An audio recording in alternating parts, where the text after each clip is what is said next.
It changes our sense of altruism, right? Our access to altruism in some respects becomes easier, but we also have to be careful that the ease with which we can sort of be altruistic, posting about something, tweeting about something, following something, it's not a substitute for contribution.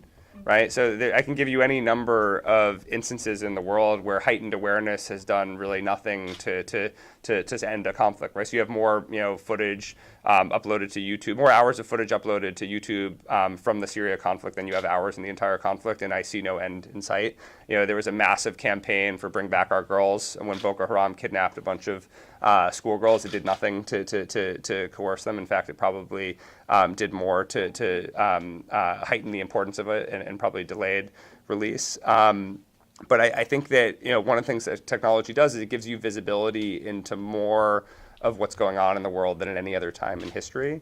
So again, I keep going back to this theme of curiosity. Your curiosity allows you to see more. Technology allows you to participate more. You have to take that next step once you find the cause that interests you.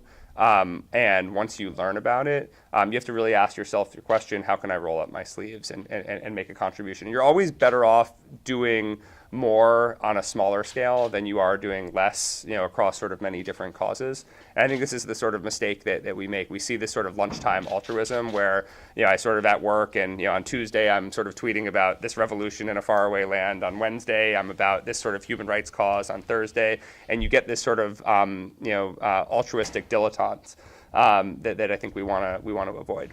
My view is that we have to be careful about sort of treating the internet or cyberspace as some sort of separate, exotic world. I actually don't think there's such thing as cyberspace. I think there's one world and it has a physical front and it has a digital front. So in that sense, we live in a hybrid world. So all the challenges that we see playing out on the internet are challenges that we understand very well. There's human hands behind them. There's human motivations behind them. There's government motivations behind them. They're just spilling over into the digital realm. So, if you're talking about whether you're talking about sort of hacking of elections or you're talking about, knocking independent news organizations offline, or you're talking about corporate espionage. I mean, these are all tactics that have a sort of physical equivalent.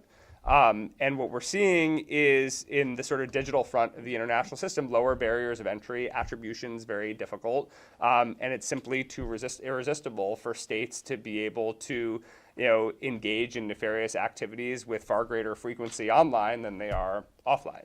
Now, the complicating factor here is, given the world is hybrid, what happens in one domain impacts the other. So what we haven't really seen yet in any meaningful way is at what point nefarious cyber activity becomes so severe that it warrants significant physical world responses. But we're already seeing, the weaponization of code.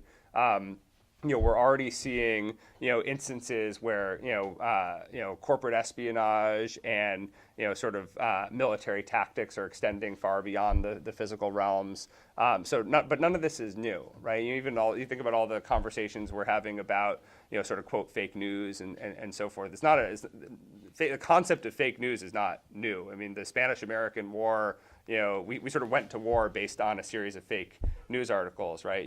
We saw fake news in the Rwanda genocide. It wasn't, what we're talking about today, but it was, radios on the back of pickup trucks and so forth. So we have to be careful not to look at all of this as new. The tools are new, but the concepts and the motivations behind them are actually sort of timeless.